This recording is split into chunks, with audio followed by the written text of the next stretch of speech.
When I reach the second floor, I smell a fresh smell, chocolate and mint. It is really refreshing. Nora starts to howl happily. I think I just found my mate.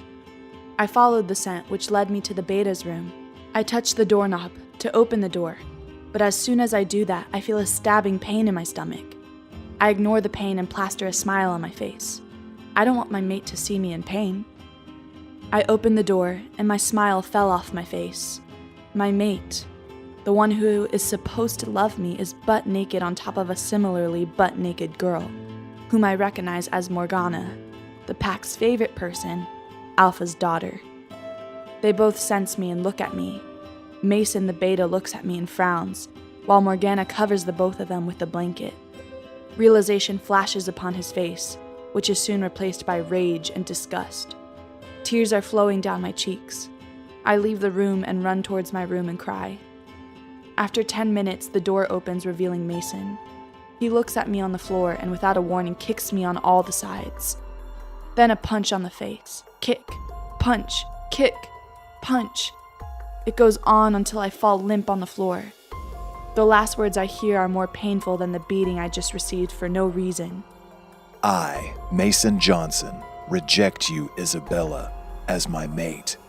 He spat. I don't know why Moon Goddess would do such a thing as to pair me with such trash like you. I have a true mate, Morgana. She is going to lead me to the alpha position and actually keep me happy and satisfied, which you can never do. He continued. Then I blacked out. I don't know how, but I ended up in the kitchen. I looked around and caught a scent, honey and cinnamon. Mate, my wolf yelled in my head. I started doing a happy dance in my head. I frantically looked around, but nothing. Then I focused on the scent. It's coming from a cabinet in the kitchen. But that's not all. The scent is mixed with a metallic smell of blood. I mind-linked Nate, and within 5 seconds he was with me. I quickly opened the cabinet, but what I saw broke my heart. My mate. I carefully pulled out her tiny body out of the cabinet and set it on the floor. Her body was covered in her own blood. Black and blue bruises were on her body. Her breath was short, ragged. I took unconscious body in my arms and went to the living room, Nate following closely behind me. As soon as I entered, I heard people gasp. I laid my mate's fragile and tiny body on the couch. "Someone call a doctor!" I yelled at the people, who were just staring at my unconscious mate in shock. After a minute or two, a lady in a lab coat came in. Must be the doctor. She pulled a chair beside her and started examining her. After examining her, she called for us. I ran toward my mate and held her hand instantly. "What's wrong with her? Is she fine? What happened? When will she wake up?"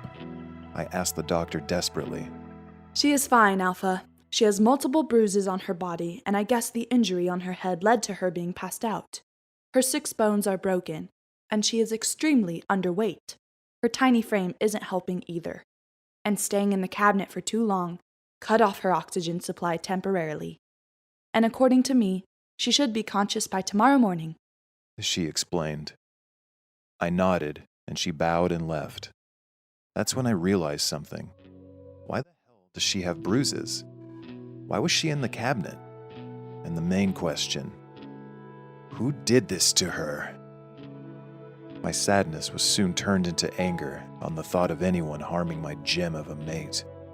I rapidly turn around to face the alphas, specifically Alpha Mason.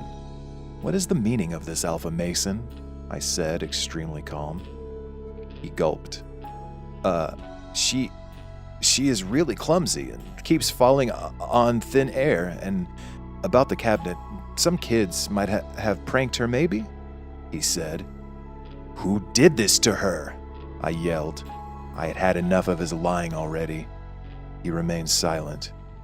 "Answer the Alpha! Who did this to our Luna?" Nate yelled in protection of his Luna. "Luna? She isn't the Luna. She is an Omega. Before he could continue, I grabbed his throat and backed him to the wall. "A word against her, and I will rip your head off your body," I growled. I tried and failed to get up. Suddenly, a pair of strong arms picked me up by my waist and sat me down on the couch. And the weirdest thing is, I felt a tingling sensation where he touched me. I looked at the person and my eyes widened. He is easily the hottest person I've ever seen, or will ever see. He had thick, inky black hair, which I want to run my fingers through. He was very well built, but not in a gross way, just perfect. His face was so beautiful that models would be cowering. He sat beside me with a concerned look on his face. I looked at him confused. He cupped my face and smiled.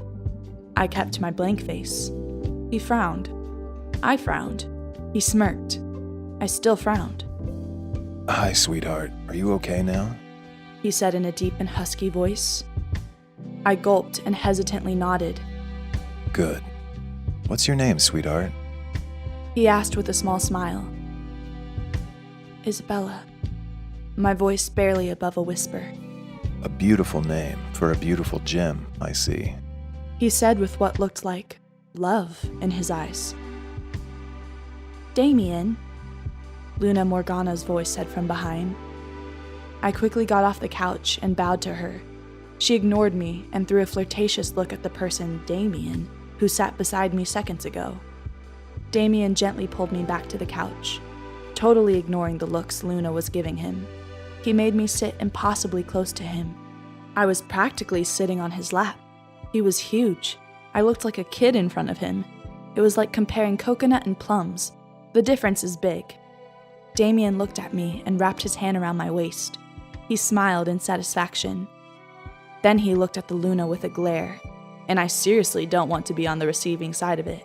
It was that scary.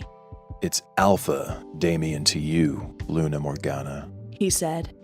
As soon as word Alpha came out of his mouth, I stood up from his oddly comfortable embrace and ran away to the storeroom, terrified.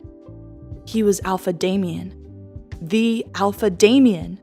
I don't want any other Alpha in my life, ever again.